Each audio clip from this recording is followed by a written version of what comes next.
అండి నమస్తే welcome to smiley Shri channel. ఈరోజు మన ఛానల్లో ఎంతో టేస్టీగా ఉండి ఫిష్ ఫ్రై తయారీ విధానం చూపిస్తాను।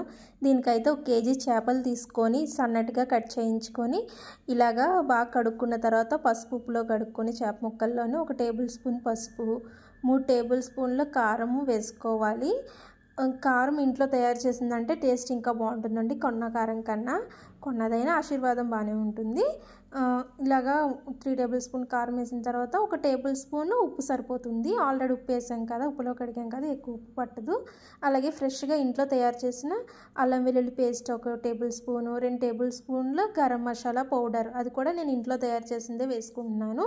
ఇలా బాగా మసాలా పట్టేలాగా ముక్కలకి పీసెస్ అంతటికి బాగా మసాలా పట్టేలాగా బాగా కలుపుకోవాలి। కిందికి పైకి ఎంత బాగా కలుపుకుంటే ముక్కలకి అంత మసాలా పట్టి టేస్ట్ చాలా బాగుంటుంది। ఇలాగ ముక్కలుగా చేసుకుని దానికి 1 గంట సేపు నానబెట్టిన తర్వాత ఒక కడాయి తీసుకొని అందులోని 3 టేబుల్ స్పూన్ ఆయిల్ వేసుకొని పీసెస్ అంతటిని ఏదేంటో ఎన్ని పీసెస్ పడితే అన్ని పీసెస్ వేసుకోవాలి। సిమ్లో కాకుండా హైలో కాకుండా మీడియం ఫ్లేమ్లోనే చేసుకోండి। అప్పుడే పీసెస్ అంతా మంచిగా కుక్ అవుతుంది, లోపల కూడా కుక్ అవుతుంది। లేకపోతే లోపల ఫ్రై అవ్వదు, పైన ఒకటే ఫ్రై అయిపోయి మాడిపోయి లోపల పచ్చిగా ఉంటుంది। ఇప్పుడైతే ఒక 15 మినిట్స్ తర్వాత కొంచెం కుక్ అయిన తర్వాత మాత్రమే మనం బాగా ఫ్రై అయ్యాకే తిప్పుకోవాలి। లేదంటే చేప ముందే తిప్పేస్తే ఏమవుతుందంటే పీస్ అంతా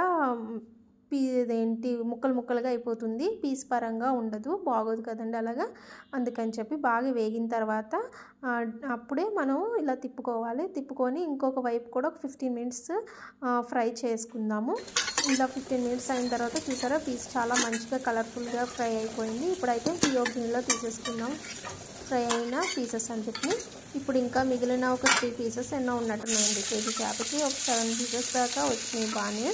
ఇప్పుడు ఇవి కూడా మిగతా ఆయిల్లో వేసుకొని మళ్ళీ ఇవి కూడా డీప్ ఫ్రై చేసుకొని ఫస్ట్ మన ఛానల్ చేసి సబ్స్క్రైబ్ చేయండి, లైక్ చేయండి। Thank you.